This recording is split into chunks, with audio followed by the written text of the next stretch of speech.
Yeah. Hold on. Anything in? Put some up here.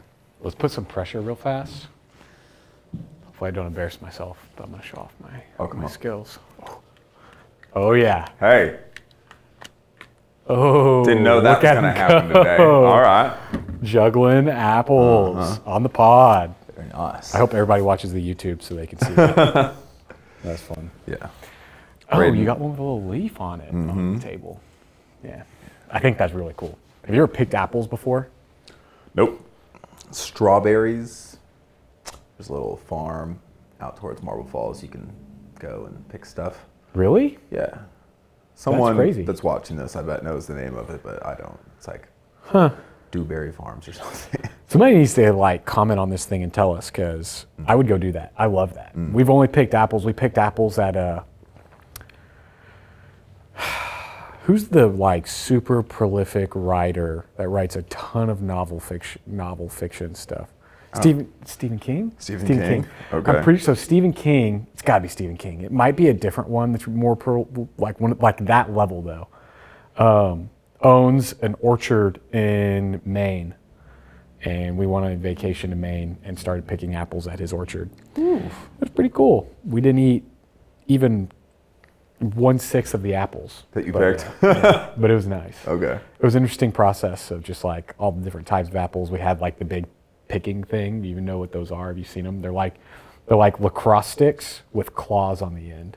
Okay. And so you that just makes like, sense. You're not climbing just trees like- and picking apples. Yep. Okay. Yep. Nice. So it's an interesting experience. Sweet Berry Farms is the name of the one in Marble Falls. Sweet berry I farm. knew there was a berry in it. Dude, that's kind of cool to go sweet. pick berries there. Like, I guess they probably go to the farmer's market somewhere around here too, yeah? Some know of the their farmer's market? produce. I'm sure they Yeah. do. Yeah. Yeah. The just one of those great classic like foraging, the feeling of picking or harvesting or hunting for your own food. Something Feels to good. it. Something that hits your primal nature. Yep. For sure. We talked about this last time about my vision of years from now, a few years from now, it's going to be like I want to just have that orchard. I want to be out there like picking my own stuff, know how it was grown, know how it was done. Yes. I'm that guy now, unfortunately. Megan's turned me into that guy Oh man. that I care. Like we go to HEB and buy the stupid expensive milk that's like, you know, the cow was petted while they were milking it, so it tastes better. It's better for you, I guess. Yeah. Humanely raised, Yeah. field ranged. Man, that's a whole segment we could get into about the disruptive part of how something qualifies as organic or what they have to say to make it free range. That would be interesting. I'm not up to snuff on all the details of it anymore because I do this thing where I go through phases where I like research something intensely for a period. I make decisions on that and then I run with them for a while Yeah. because I can't constantly be researching everything all the Updating time. and Like, changing. if I had to, it's like with the internet especially, if you went out and tried to stay up to date on everything that you are interested in constantly, you would spend more time ever researching than doing the things that you would do. That's exactly right. So It's too much info. yeah, so I go through periods of just like research, make some new choices, continue it for a year or two, and then revisit. Oh, what's new? Oh, this is bad now. Great, okay, change. When it comes to nutrition, I'm very much like that. Except I don't even like heavy research. Oh. I just like pick up on an idea, and for some reason it correlates to something that's in my mind at the time, and I go, yeah, if that one thing it's kind of roughly correlated to is right, then yeah, sure, this nutrition thing's right. And then I just run with that for a while. And it's Yeah. like, yeah, cool. Like the Lindy effect, we've talked about, maybe we haven't talked about the Lindy effect on Yeah, here. a Like little the bit. amount of time something survived, the longer it will survive. Yeah. You know, so I have the Lindy effect in my mind and I'm thinking, oh yeah, well, wine's been around for much longer than vodka. So I'm just going to drink wine because that's got to be the thing that's like the better alcohol for you. Then it's like paleo. Oh man, the caveman did it. It's been around for a long time. I should do it too. Yeah. But the cavemen weren't around for a long time. That's so true. So it's like, I don't know. Yeah. That is true. So yeah, I definitely don't research well enough. But then I just like the idea of things. So this could turn into a Like food the idea pod. of bacon being good for you. Well, I see. Yeah, obviously, like the idea of bacon being good Yeah. for you. Confirmation bias a little bit there, but like I saw on TikTok these guys that are becoming members of Amish farms to get milk delivered to their house that is not pasteurized. I've experienced this recently. What has happened? Yeah. Okay. Tell me what your experience was. What do you mean? Let's back up. Membership, they just like pay money. It's like the Amish equivalent of a subscription. It's gotta be. It's gotta be. Yeah. I have no idea. Yeah, they don't have SaaS products, so they're like, No, hey, yeah. no, you buy a membership to our farm. There you go. Yeah. Membership, the original SaaS product. There it is. Yeah. I had some recently. Some non-pasteurized milk. It was fantastic. Was it really? I don't like milk. Actually, I don't like milk. Yeah. But I literally poured a glass of this, and I have not drank a glass of milk in 20 years probably. I was like, oh, now this, I can get behind this. And now Interesting. you say you're going to the store and buying all the organic stuff and all that. Now it's like, this does not compare, neither does the price. So No, yeah, I don't know. Did you have the price on the non-pasteurized milk? it's like $10 for a gallon. Yeah. Worth it though. Because I look at the stuff that you can't buy non-pasteurized milk at the store. No, Like they don't. I think it's illegal by the FDA Yeah. or something like that. Yeah, what is that crap about? It's like, okay, so let's take a little side tangent here. For some reason, some sort of regulatory body somewhere out there is obsessed with controlling the minority of outcomes. Like if there's a 1% chance of this thing happening, we're going to do everything we can to control that from not happening, even if it potentially hurts everybody else. Yeah, what did Nassim Taleb say? Risk assessors, my favorite fragilistas. Yes. Yeah. Yes, the fragilistas, the risk assessors. That is exactly right. Yeah. So you've gotten into that book, by the way. Which one did you listen to? Skin in the Game. You listened So whenever you told me I should have read Anti-Fragility first, I actually turned off Skin in the Game. I went back and started listening to Anti-Fragile? Yeah. Oh, so good. Oh my goodness. Okay, so having a baby, the process of having a baby. I don't know if I talked about this last time or not, about the wiping the baby off as soon as it comes out. We did not talk about that, so Okay. enlighten us. So we learned from our little baby courses that when you have your baby, it is covered in like a white, pasty, like Okay, I've seen substance. this. Yeah. That substance is meant to be there. It's highly acidic and keeps bad bacteria from growing on the baby right away. That's like its function in biology. Okay.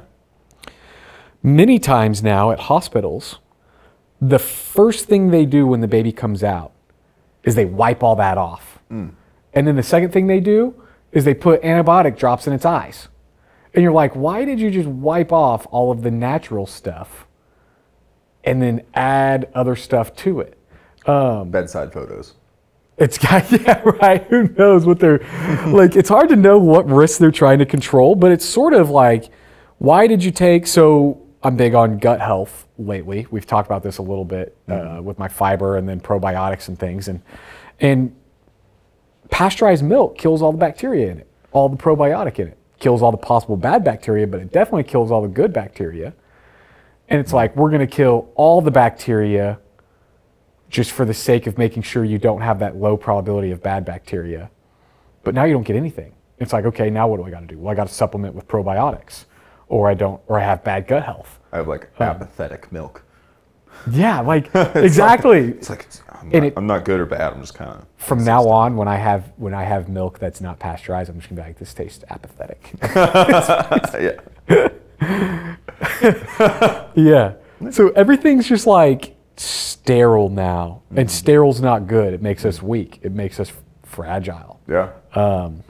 I'm deep in that part of the book right now, Are you? where it talks about, yeah, can't remember the name of, not the phenomenon, but the process, but, you know, like introducing small amounts of poison actually invigorates our organs to work harder and do more. He's in the part where, you know, comfort makes people bored, bored makes people asleep or useless, and the more they do, the faster they go, but the better they even do the things quicker, so. Isn't that interesting? Working out and damaging yourself builds you up stronger. Fasting, drinking the poison, like all the things, it's like cause small hard impacts. Take a little dose of that bad bacteria to enhance your ability to fight bacteria naturally. Maybe that's why we don't fight bacteria very well anymore, is because we don't get any. Yeah, exactly. We don't have any to test it out. We have no fight skills. Yeah. So the non-pasteurized milk really frustrates the life out of me. And it's also like, so I started reading this gut health book. I haven't finished it yet. But a big part of it is like the bacteria in your stomach is what consumes inflammatory things in your body. And so if it's not there, the inflammatory things in your body just like filter through your stomach, go into your body, and now you have just general inflammation. It's where you get like allergies. It's very possible that allergies would be way less significant, like food allergies would be way less significant if people had the right gut microbiome or any gut microbiome, you know? Yeah. Like, but then non-pasteurized milk, dude. So the Amish are going to save us in this respect, I think. Come on. $10 a gallon? I think so, yeah. It's worth it, dude. I think it's worth it. I would do it. Yeah. Okay. It's all about ratios, you know? Yeah, and it tasted good. Yeah. It was I'm jealous. delicious. Yeah. I'm very jealous. And I'm pretty sure it comes from the Pedernales Farmers Market Interesting. they have on Sundays. Where's that at? Apis. There's the bridge that brewing? goes over the Pedernales Bridge, like in your way to Spicewood. On the right, if you're going towards Spicewood, there's a bank, there's that gas station. It's behind the bank, basically. Interesting. But yeah, Okay. We'll have to go to that at some point. health stuff. I read an interesting health quote the other day. They said, well, semi-health related, it's health inspired. It's hard to feel safe in a body you don't feel safe in. Explain that. What does that mean to you? It was one of those bumper stickers, which, as I say, Could mean anything. I believe bumper stickers, the more concise you make a statement, the broader it can be. The interpretations interpreted. could be Yeah. anything. What's your interpretation? Considering it was a scantily clad woman, I'm pretty sure she was saying, like, if I don't feel good about the shape of my body, it's hard to feel safe, like mentally. Yeah. Is it like get jacked or feel scared? I didn't get that. I got that you have to feel comfortable with whatever you have here, your temple, In order to feel comfortable here. In your head. Yeah. And then the second part that came to mind was how I was like, okay, I get it. For anyone that's not in that place where they feel safe in their body, it's like, well, you have to feel comfortable with where you are by knowing where you're going. Because if you're not in a good spot, it's like you can point towards a good spot and know you're going there, and then be like, okay, well, I know I'm going somewhere good. It's kind of interesting. It is, and it goes to, it points to like, so what I got from what you just said is the tie of, let's twist it. So if you feel bad in your body somewhere, you're more likely to feel bad mentally. Yeah, which also then, so part of that struck me of, like, what are people that have chronic diseases? Exactly. Or like they are like disabled or like they're limited. I mean, like, so what? They just can't feel good because they can't walk? I was like, I don't think this rule is applying very well in a lot of cases, but. I don't know. At least for chronic diseases like chronic inflammation diseases or something, I imagine those people tend to be very anxious and very pessimistic. Power. Exactly.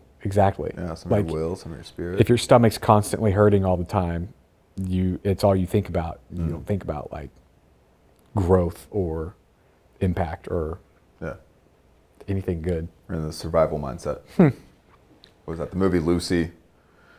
Morgan Freeman talking. Of course, he's doing this fantastic. I can't talk quite like Morgan Freeman. You but kind of he get does- close there. He does something that's slow and really makes you want the next word that's coming from his mouth. You should do the whole podcast like that. Oh, dude, I would get annoyed by myself. But he talks about there's two options a cell usually has, and depending on the context of the moment, it will either pick the immortal route or it will pick the reproduction route. And in the immortal route is because there's chaos happening. It's not suitable for reproduction. Yep. And so it says, I'm just going to hold on to whatever I got. And in the reproduction route, it's like, oh yeah, it's fine. This is good. I will grow, literally by replication. So, talking about the There's same thing. so there's something very, Morgan Freeman was talking about that? It's in a movie though. Oh, It's the okay. movie Lucy where Got it. Scarlett Johansson gets drugs put in her that ends up unlocking parts of her brain that have never been experienced by humans. That's interesting. Yeah. I guess I need to see that It gets movie. really wild, so. But that biology element is exactly what the Harvard guy that I follow, who's all about lifespan and extending lifespan, that's exactly like the base model that he builds his extending lifespan like theories on. His whole thing is like the very first mode of a gene was to be able to turn itself off whenever it sensed extreme around it, and then reproduce whenever things were good. And so he follows that chain of logic to be like, if you want, his number one thing in findings for like mice and everything was fasting. Calorie restriction will extend your lifespan. Like that was his. So there's other ways to I'm in manipulate that. Yeah, exactly. Right. Yeah. Right. Maybe, but like, there's something interesting here where he was like, yeah, calorie restriction will extend your lifespan because what happens is whenever you do calorie restriction, your body freaks out. Same like in Nassim Taleb, and it shocks itself, and all of your cells go into damage repair and stop reproduction. And that's where you get like the autophagy and things like that, exactly. And so there are things in your body that they're like things that he's found that can artificially do that for you. But he's just like, there's nothing else to do it as good as like just a good long fast will just like rip you up. So it's hurting to be stronger, right? Which is anti-fragile at its core. Yeah. But then vice versa, he argues like, so cells have a, almost like a predefined amount of times that they can reproduce. Many cells before the telomeres or whatever. They get so short yep, that they're exactly. unreadable, and then boom, they don't do what they're Exactly. supposed to. And so he says vice versa, whenever you do things like steroids and juice up your growth significantly, you've taken all of tomorrow and borrowed it today. And then he's like, that's why a lot of people on steroids end up dying early. You know, all the bodybuilders die at like 50, or WWE wrestlers. Yeah. And so that's his big thing. He's like, if you're just meek and small and don't eat anything, and your body's constantly like in save energy, help me mode, you'll live longer. But it's like, okay, do you sacrifice today's bad to extend, or there's a balance there, you know? Absolutely. I'm like, okay, so do I just, like, food shouldn't be our sole pleasure, but it's like, should I enjoy some food? Yep. Should I not? Yep. Should I be strong and lift things or go jump and run and play, or should I just sit? So yeah, there's got to be some level of balance. There is. And there definitely is on exercise too. I mean, I don't remember exactly what he had said in the book, but there's some level or amount of exercise that is like still putting your body into that like survival mode. Same thing, you're shocking your body. Yeah. But it's like whenever you start juicing it up and like building mass like crazy, he's like, yeah, you're borrowing. Those cells, they can't reproduce forever, right? Like, Actually makes me think about coffee. what about it?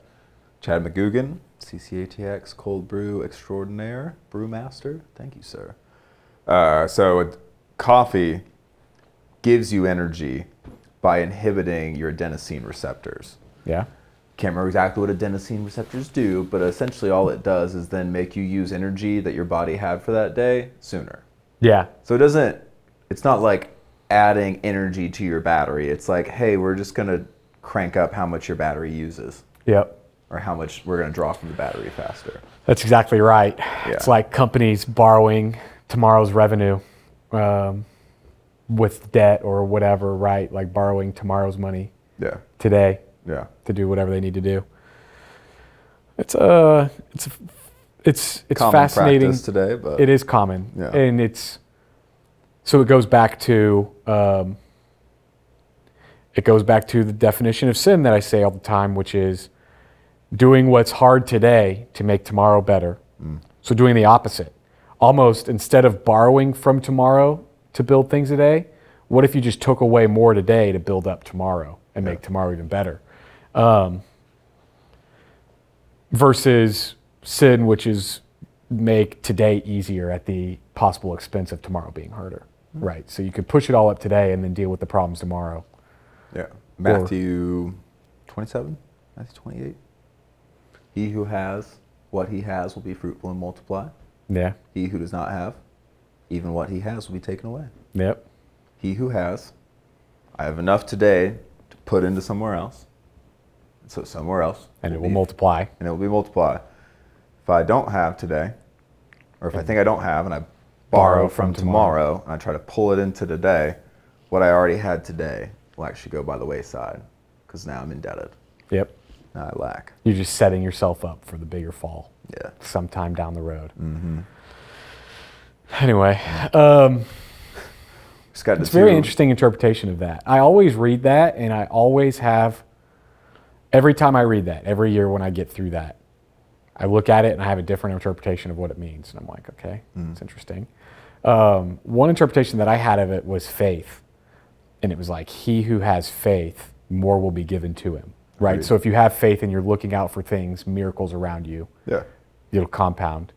You who don't have it, you never, Yeah, the things you'll never get it. Yeah, You're the never things gonna that get it. would happen to you with Yep. faith are going to pass right by And you. it will be, I think it says it'll be taken from you. He who doesn't have more will be taken from him. And it's even like, yeah. what he has will be Well, taken yeah, from exactly. you. Yeah. So yeah, if you don't have faith, even what you do believe, everything's going to look negative to you and everything's going to look wrong and it's just going to compound in the other direction. Yeah. That's one interpretation I had. I don't remember what else I had, but I that's a confusing one. feel like, well, I don't feel like, I do it. It's applicable almost anywhere. Is it? I think so. Esme was in here cleaning the other day, and she was like, we've got this stuff, and if we put it in just the right places and do the right things with it, we will improve where we're at right now. And I was like, yeah, we have, and we do something good with it, and it will make an improvement on what we already have. And she's like, we don't need any more. I was like, yeah, because if we thought we needed something else right now, or we're missing something, then we would all of a sudden let all the stuff we already have and may not be using to the best ability, we'd let it go by the wayside. So, yeah, it's the simple of, it's focus. It's stewardship. It's stewardship, it's focus. It's like, okay, put your thoughts into, take your inventory, look at what you have in your inventory, and do something with that. All the time you spend focusing on anything that's not in your inventory and how to pull it in. Or trying to grow your inventory. Without considering using your own inventory, useless. Waste fair. of time. Use what you, if you got it, flaunt it. Yeah, basically, there you go. That's There's funny. what God says, there's what the world said, then there's what Braden got. If you got it, flaunt it. You got it, That's flaunt it, yeah. Yeah, use it or lose it. Yeah. If you got it, flaunt it, use it or lose it. That's the interesting interpretation. Okay, yeah. I don't know. Well, I'll have to get back to that. Do you have, there's a lot of scriptures like that every year I read through them and I go, huh, maybe next year I'll have a better idea of what that's about. And I just kind of just let it sit. Like, what other one really gets me is, I don't remember where it is, but it's in Matthew as well. It's in all of them, I'm pretty sure. when they asked Jesus, I'm pretty sure it's when they asked Jesus about fasting, and he says something along the lines of like, at the wedding, should the bridegrooms fast in the at the wedding, and don't put old wine in new wineskin, etc. That, do you know what I'm talking about? It's kind of. He kind of just like in my mind, he jumps out of it very randomly. I'm gonna see if I can find it. New wineskin, new wine and old wineskin. Matthew 9. Matthew 9. Give me a second. Yeah. ESV.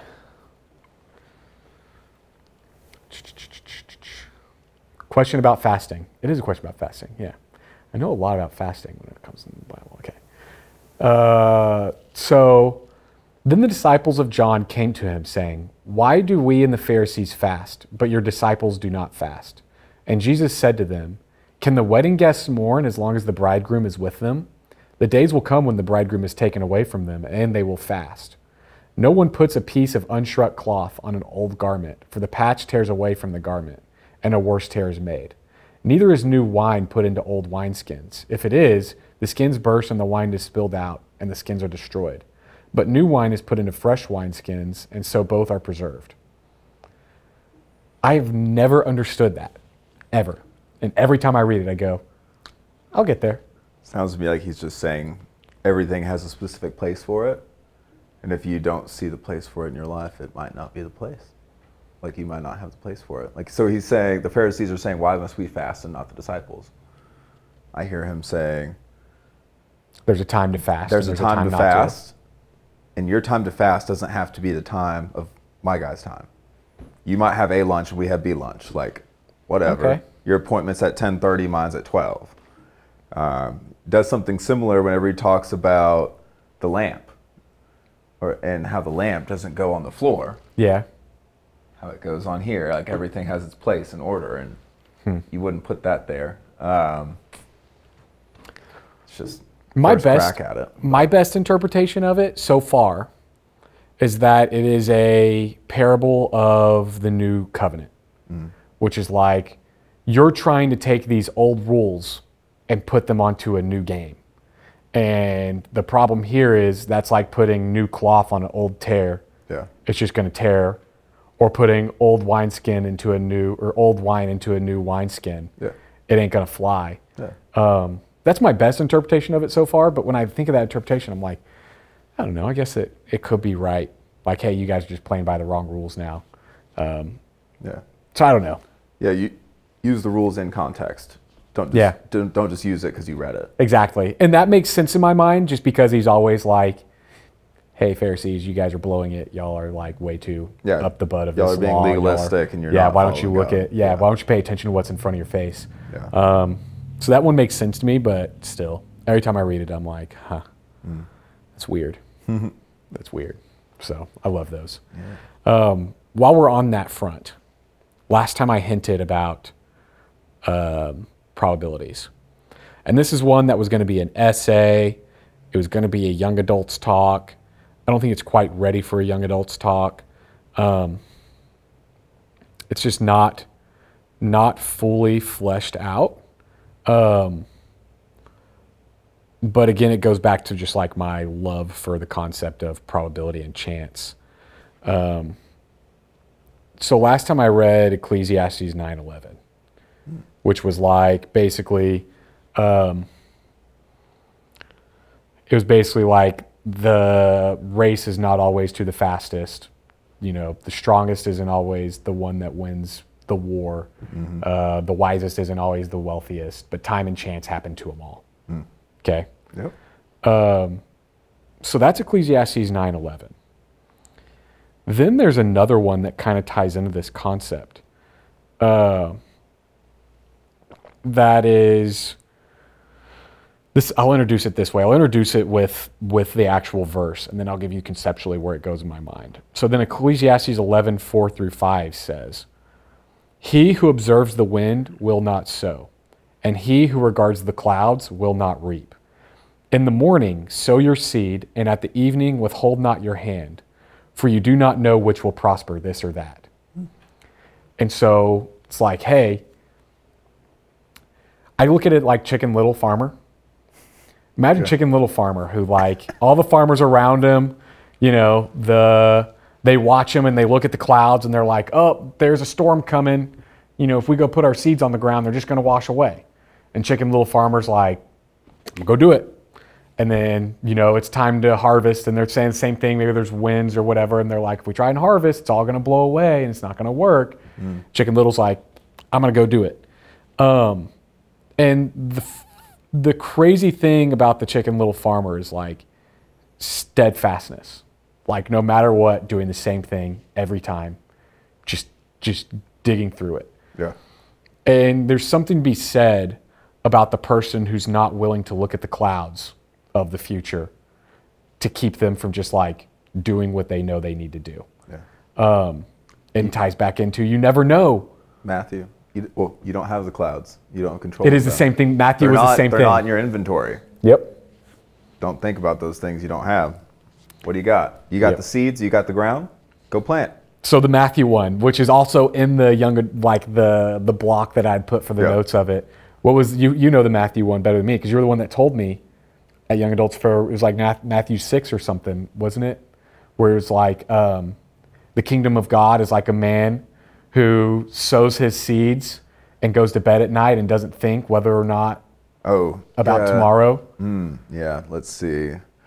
Dylan 417 version is, yeah, the life of a Christian is like a man throwing seeds about, not knowing the time or place that they will sprout or how they will be watered. Yep.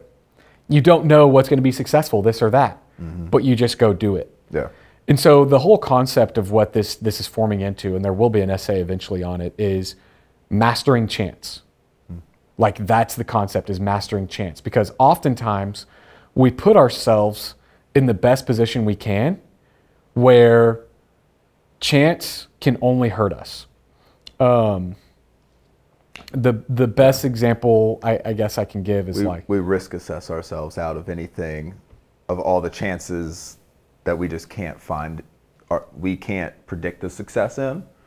Yeah. We refuse to do it. And then chance can do nothing but hurt us or we just refuse to go do the things that we don't see to be highly successful or highly probable of success. Versus this like, and this is just how a lot of things, I mean, kind of diversification is a concept here, but it's like when you go and do every task that you're asked to do, that you're called to do, you do them all because you don't know which one is going to be good or bad. The time and chance happen to them all, right? That goes back to the 9/11. Time and chance are going to happen to them all. But you go do them under the assumption that even if it doesn't work, like the steadfastness is the important part. Yeah. And so I looked at it and I was like, okay. And then back to the Matthew, something in the Matthew one is just awesome. And I'm not going to look it up now because I don't have my computer with me, which is unfortunate. But the Matthew one is so interesting because he's just like, he lays his head down at night and doesn't worry about it anymore. Like you go, you plant your seeds, you go home, you go to sleep, and it's done. Like you're like, okay, great, I did that. I'm done. And I think like, so this gets sort of weird is like, and this is where it got controversial and a lot of thought needs to go into this, is I was like, I feel like, first off, Jesus was the original Chicken Little Farmer. Like he was out here being steadfast. It didn't matter what anybody told him about who he was or like, you know, call him a demon or whatever. He was just like, nah, like, you know, and there was a storm coming and he knew there was a storm coming, but he was just like, I'm going to do this anyway. I'm going to go plant. You know what I mean? Like, Yeah. like he had the foresight to know that everybody was going to snap on him like that. And he knew that everything he was doing was building up to everybody snapping on him like that. But he was like, I'm going to go do it anyway. And then it got into like, he told people that there was life after death. And you know, back then, just like now, people had to look at it and be like, you're going to come back to life? Okay, sure, sure, right? Like, yeah, okay, guy. And isn't that what it's like for Christians today? Like, you're like, yeah, hey man, I'm saved. Like there's life after death. There's this heaven. And people go, yeah, okay. All right. Chicken Little. Okay. Right. Like we're telling them, and death is this storm. Like we all see the storm ahead. Yeah. And so we have two decisions. One, we can be like the farmers who laugh at Chicken Little and go, yeah, the storm's there. We're all going to die. Like, what are you doing? Why are you bothering with this? What are you doing? Or we can be like the Chicken Little farmer and be like, I see death. I know it's there. But I have faith that something's going to pop up out of this ground regardless. So I'm just going to walk out there and plant my seeds anyway. Yeah. You know what I mean? That's mastering chance.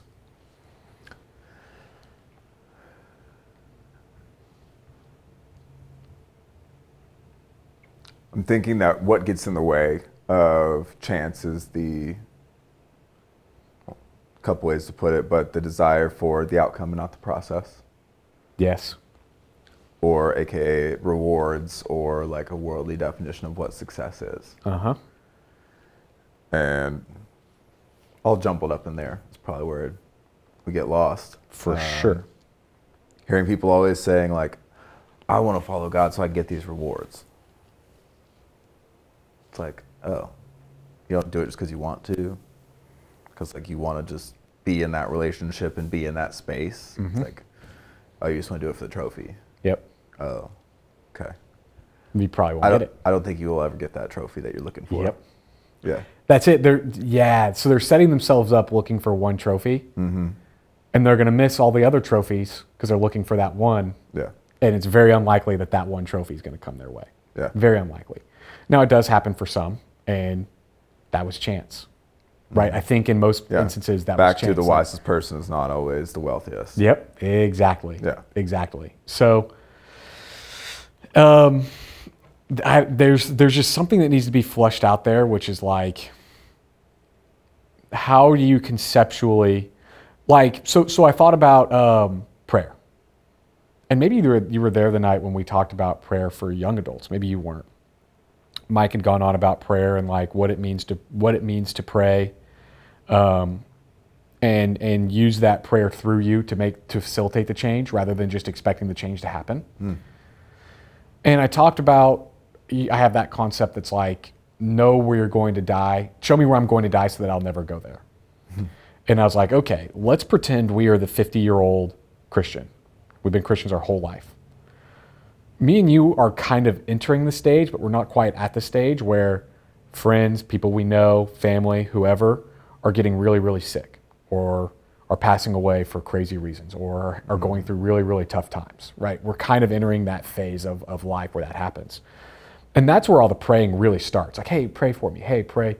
And whenever you're 50 years old, if you pray in such a way that you expect every person that's sick to get healed, you have now collected at 50 years old 20 years of prayers that you can say that didn't work, right? And that's your framing is like, I prayed for all of those people, it didn't work.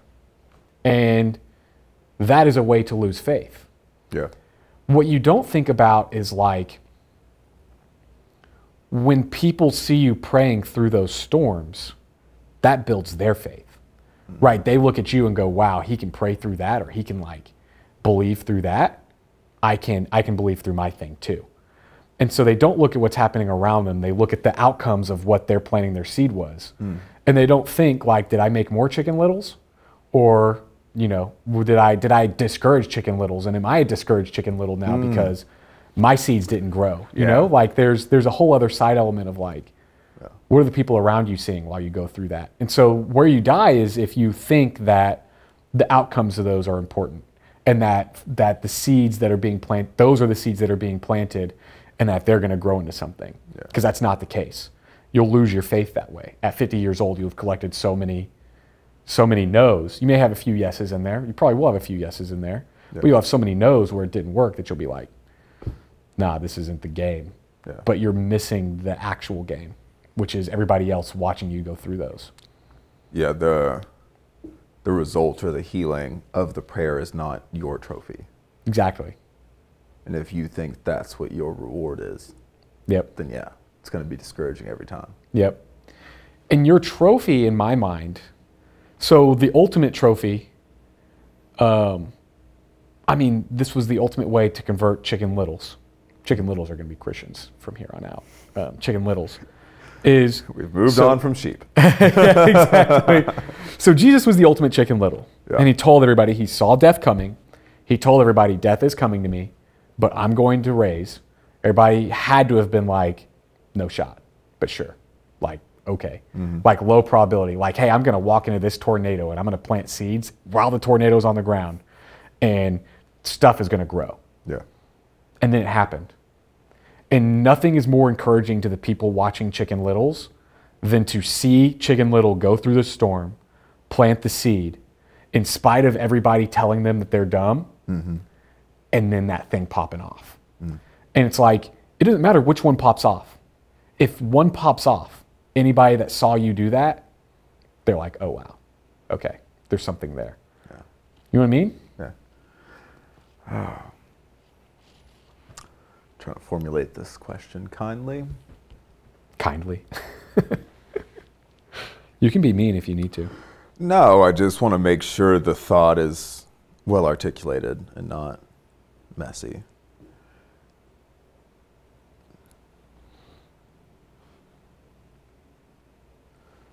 Well, I'll just ask a couple shorter questions.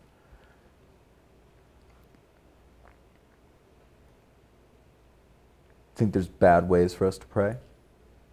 Yes. Okay. Now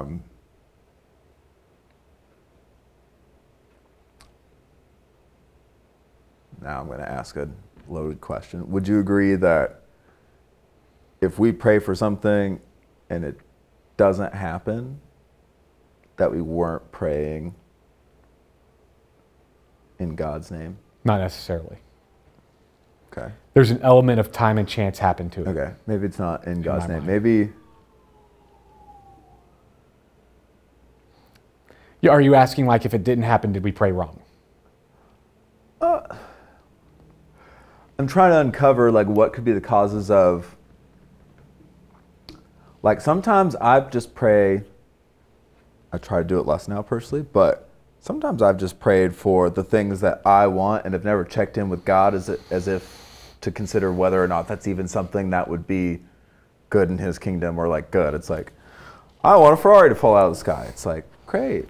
That'll never happen. Go to a magic show. Like, Yeah. Of course you're never going to get that prayer.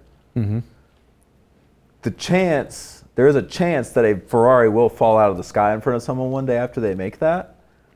But that's not God. That was probably man forgot to strap down the Ferrari in the airplane. Yeah. And then boom, it happened. Which could have been God. Yeah.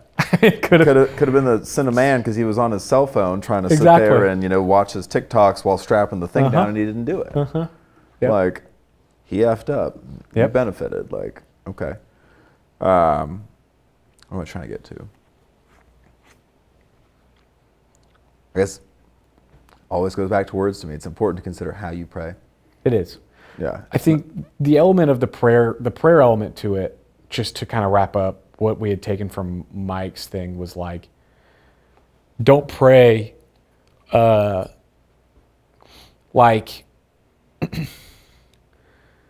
don't pray for the event or whatever it is. Pray for wisdom and guidance on how you can play a role in it. Yeah. So don't pray for that person to heal from their depression. Pray for the words and wisdom to be given to you to speak into that person's life so that they are delivered, right? Pray to be the tool, not the, Yeah. don't just pray for that's kind of different than the chance thing, but it all works together in a way, I think, which is like, it's an element of, if I were to say how I go about doing it, pray to be the tool or the vessel. Pray for somebody to come to you that you can be the tool or vessel to work into. Yeah. And be equipped in the time for when it happens. That's like dropping your seed. Do not worry about the results. Time and chance will happen to the results. And if that person takes it and receives it and does whatever, then boom, they're off to the races. And you see your little sprout. If not, like, don't let that discourage you. You You know, like just do it again and again and again. Chicken Little it. Like go through steadfastly and just do it with everything. Just reminded me of going way back, high school graduation ceremony. Our administrator, whenever he was talking about me, said, he was like, Dylan Rope Show, what can't you do? I took it as, that's right, I could do anything. Years later, I would learn that he was giving me a warning. And so I actually, he was giving me something to like humble you, be cautious of. And I didn't do very good with what he gave me. That was my fault. Right? The reception of it was. Yeah. And because inevitably what happens is, although I can do anything, I've spent most of my life not doing anything great. Yeah. Because I'm just trying everything out. Exactly. Seeing how you this decide works you can do everything. Yeah. Yeah. And so the seed came to light one day, but I did really bad things with it along the way. That's exactly right. Because I was like, oh yeah, I can do anything. I'm good to go, man. So I'm going to do everything. Yeah, that's exactly right. Versus like, what can't I do so I can delegate or avoid or not waste time on? Yeah. So that's what made me think of. But it is that, and that's an exact example of like, the word came to you. Maybe he sits around and asks for the words of what he can do to encourage other people, right? The power of life and death is in the mouth. So what can you say to somebody to get them through or to change circumstances? And when you say it, they may be like, what can't I do? You're right. I can do everything. And it's like, well, time and chance, baby. Time and chance. Yeah. Yep. And he just has to go to bed at night. Yeah. And here's one thing. I know he's a good, faithful man. And I'm pretty confident that after he was done with the speeches that day, he was like, I did my job. Yeah. I did what I was supposed to. I planted my seeds. That's it. And he hasn't worried about how they sprout. Anything else is it. It took 8 years of tumultuous ups and downs for me to be like, oh, there's that plant. Oh, whoa. Hey. You didn't have to worry about that. It's a matter of time. It wasn't up to him to worry about it. Yeah. Exactly. So that's the way to do it. That's the way to be Chicken Little in my mind. And then just ignore the ones that don't work out. Like, I think people harden themselves on the ones that don't work out. Usually doesn't work out in our timing. Yeah. I prayed and prayed and prayed for my dad to stop being an alcoholic. And I prayed and prayed and prayed, and he just continued to drink, and then he passed away from liver disease or something. And it's like, now I'm mad at God because he didn't do what I said to do. And it's like, that kills faith. Yeah. And it's the wrong way of looking at it, which is like, first off, there's time and chance to the reception of it, but also the prayer should be, what can I speak into his life? My words are can be life and death. What do I speak into his life to change it? God, give me the story of in peace to understand why he does this, so it doesn't hurt me. And there's also an element of like, so you're in the closet praying that. Dad has no idea you're praying that. No clue. It's kind of up in time and chance that somebody comes around that will respond and answer in that way, that will tell him what he needs to hear, unless you go out and do it, So it's also like, you got to take action and do it. So, I don't know. That went in a crazy direction, but that's what all needs to be an essay at some point. Faith that works, dead faith. Faith that works. Yeah. So mastering chance, that is what is on my mind lately. Putting chance in a way that sets us up to only see the upsides and understand that it's almost like just being asymmetric, like seeing the reality as it is limits your downside. You're like, okay, the reality is Dad's on track for this kind of ending. That's sad. Okay. I have faith now, seeing that reality, so I should have faith if that reality plays out. Then you go and plant all the seeds. It's like, okay, time and chance will happen to this. If it pops off, great. It's a miracle. If not, there's no downside. Like, I had faith before, I'll have faith after. So it's almost, in my mind, it's like a mental game of just being like, look, each one has time and chance associated with it. Yeah. And just collect as many as you can. And then you'll collect enough to build more faith on. Yeah. Have we talked about the apocryphal proverb about the Chinese farmer? No. I think we've, oh man. It's real simple. Oh, is this the maybe? It's maybe. Go through it. Do you know it? Farmer is working the fields one day with his son. All of a sudden, as if out of nowhere, all these horses show up. And the horses just go like right into their corral. Almost like magic, just like being guided in. All the townspeople look at the farmer and his son and say, how amazing. You're so lucky. All these horses just showed up for you, and now you have horses to work your fields and to sell and to train. And farmer says, maybe. A little while later, the son is breaking some of the horses for work, and his son falls off of one of the horses and breaks his arm.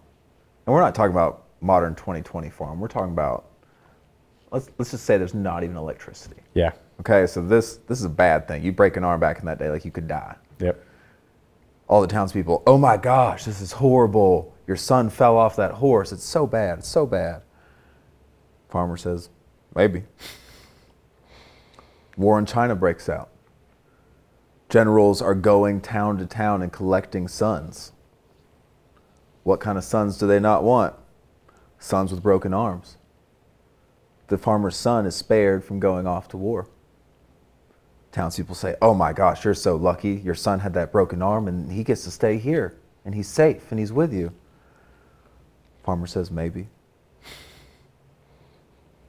He was steadfast in all of them. He's just like, I'm a farm. I'm going to do my thing. And you can ride that roller coaster of up and down emotions and, oh, this is good or this is bad. It's like, but all the farmers people or all the townspeople are just constantly oscillating between, oh, this was a good thing. But now the good thing created a bad thing. Now it's a bad thing. Oh, now it's a good thing. Now it's, and it's just like, that's taxing. Exactly. And that's a lot of thought to go in and like talk about faith. It's like, oh, the thing I thought was good is now bad, or the good thing caused the bad thing and the bad thing caused the good thing. I mean, it's like, whoa. Yep. Twisty. And I think a lot of people and crowds especially are just like that. You look at the stock market, bear market, bull market, attitudes change. You look at even the Jews in Jerusalem before they crucified Jesus, right? One day they're all laying the palm trees in front of them and excited for him, and the next day they're like, kill that man. Yeah. Very up and down. But you're exactly right. That Chinese farmer is mastering chance. Yeah. Because he's the end of Ecclesiastes 9:11, time and chance happened to them all. That could be translated to maybe. Yeah. You know? Maybe. The townspeople are also, they are considering time and chance, but they're not considering enough time. That's it. Because see, us, as the observers of that story, we get to look at the whole thing. Timeline, and exactly. Be like, look, oh, it went up and down and up and down. Okay, so it's like we can see the benefit of the steadfastness in it. They're just looking at these little glimpses of each moment. That's exactly right. And that's what gives them that radicalism or sensationalism or whatever to react. So staying at a 7. That's what I learned in sales. Maybe we've talked about this before or not. But that's what our... medium enthusiastic and engaged, but... Sort of. It was like for like your emotions. For like, back when we were in sales, the CEO did a training and he was like, this job is a roller coaster. When things are going good, you want to be at a 10. Like you just got a big case, ton of money coming your way. And when things are going bad, you're going to be at a 0. And you're going to be ready to quit and leave, and you're going to hate everything because you're going to have no money in your bank account. It's going to be awful. And he was like, the successful people, they stay at a 7. When things go good, they know things can turn around. When things are going bad, they know things can turn around. And so they just stay there. Maybe. Right? That's it. Yeah. And that's the exact same thing as like when they say, maybe I've never made this clear verbally, But this is definitely an Nassim Taleb topic, which is like time is a fragilizer. The more you extend time out, the more likely bad things are going to happen and good things are going to happen. Yeah. Time and chance happen to them all. So the more time there is, the more time chance has something to play a role. Horrible example. If I'm playing Russian roulette, Yeah. playing it with a 6-bullet revolver, and you have to pull it once, fine. You have to pull it 6 times? Guaranteed to You're lose. guaranteed to get somewhere. Yes. Yeah. That's exactly So, right. Yeah. So in time, yeah, the more you extend time, it's like pulling that revolver more than once every round. And it's like chance has more of an element to play, which is exactly right. That's why the Chinese farmer always knew, maybe. You never know when the next thing's going to come around, good or bad or whatever. So there's just maybe the whole idea of mastering chance is just like staying at a 7. Like never counting on what's there to stay, never counting on what's not there to come. So how does one do that? Let's try to tie this up medium quick. Because I remember in Nassim Taleb, his view is that the more you focus on controlling your thoughts, the more that whatever those thoughts you're trying to control will control you. Yeah. So to master chance and master your emotions,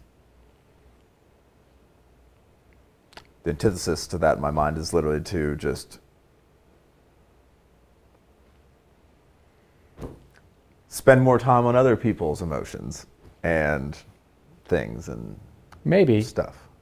I think I have found it much easier to stay grounded through the bad and the good by just focusing on the Bible. I think that's the answer. Like that's the whole point of turning your eyes towards God at all times is when you do that, the good and bad happen and you're like, yeah, okay, that was good or bad, right? We know right now that I'm in a good side. You don't even spend time on it. Yeah. You don't spend time eating from the tree of the knowledge of good and evil. And just loving it and soaking it up and whatever. You're like, yeah, okay, good. That's happening. There you go. I'm going to go ahead and shift my focus to what matters. But yeah, I know that's happening. That's awesome. Yeah. That's it, man. And gratitude for that. I love it. It's also, I feel like that's highly frowned upon today to operate that way. It is. People want you to Celebrate when it's winning. respond in an extreme. They want your pain. And like, yes, Jesus mourned like with the woman whenever she was wailing, but he did it for her, not because He felt that. he felt that about the situation. Dude, why did the people go to the Chinese farmer? Right? Like, they want the person that's in the up or the down to validate them. lead them through that. Yeah, to validate those feelings, to show that emotion. That's the only reason they would have gone to him. Why else would they have gone to him and talked about it, right? Like, nobody just stands by and watches people go through good without trying to get hyped up. And it's okay, you like want people to get hyped up for you or to be down with you or whatever. But yeah, the more you can stay at a 7, the more you can control that element, their element of it. But even your own, just like when you stay at a 7, you limit the hurt whenever things go from a 10 to a 0. And you do limit the awesomeness when things go from a 0 to a 10. It's a trade-off. Yeah. And limit, it's like a good boundary. Yeah. It's not feeling your emotions. It's having a place and a process so that those emotions do not rule you. Yes. Which is good. That's exactly right. Just want to be clear for all the people that are like, oh, you got to feel your stuff and go through it. It's like, yes. I don't have to do it like beat down on the ground and useless. Like, Exactly. I can go. But there is something that has remained unanswered, which we can end on, because I don't know the answer. Why do people expect you to celebrate or be at a 10 or a 0 when things are going those directions? And why do the people go to the Chinese farmer? Why did they go to the Chinese farmer? I have no idea why they did that. But it's what people do. Somebody exits an IPO for $1 billion. Everybody all of a sudden goes to them and is like, tell us how awesome your life is. Tell us what you're excited about. Tell us you win the Super Bowl. Where are you going next? What's happening? Why do people go to the Super Bowl winner and ask questions and try and get all the excitement out of them? What are they trying to borrow? Why don't they just let that guy go to the locker room and be like, okay. Take it back to the trophies. If their focus is on, like their son being in perfect condition all the time, the trophy is that person being in that condition, and the trophy gets broken, they're like, well, how does he respond when the trophy breaks? Is it like a permission? Is it a learning thing? Is it an idol thing? Is it like those people aren't focused? So you're focused on God if you're at a 7. If you got to be to stay at a 7 through those situations. Yeah. But those people aren't. Yeah. And so if they're trying, it's almost like they're trying to get you to focus on what they're focusing on. Yeah, they're trying to lost. justify their, They're lost. They're trying They're to find a justifying measure their energy. for themselves. Yeah. In you. Yep. Yeah. That's exactly what they're doing. I don't know, man. That's interesting to contemplate. So It's a good one. all right, we can wrap it up there. Nice. Kind of at a limit, but It's pretty disruptive. yeah, very disruptive. I think we disrupted ourselves.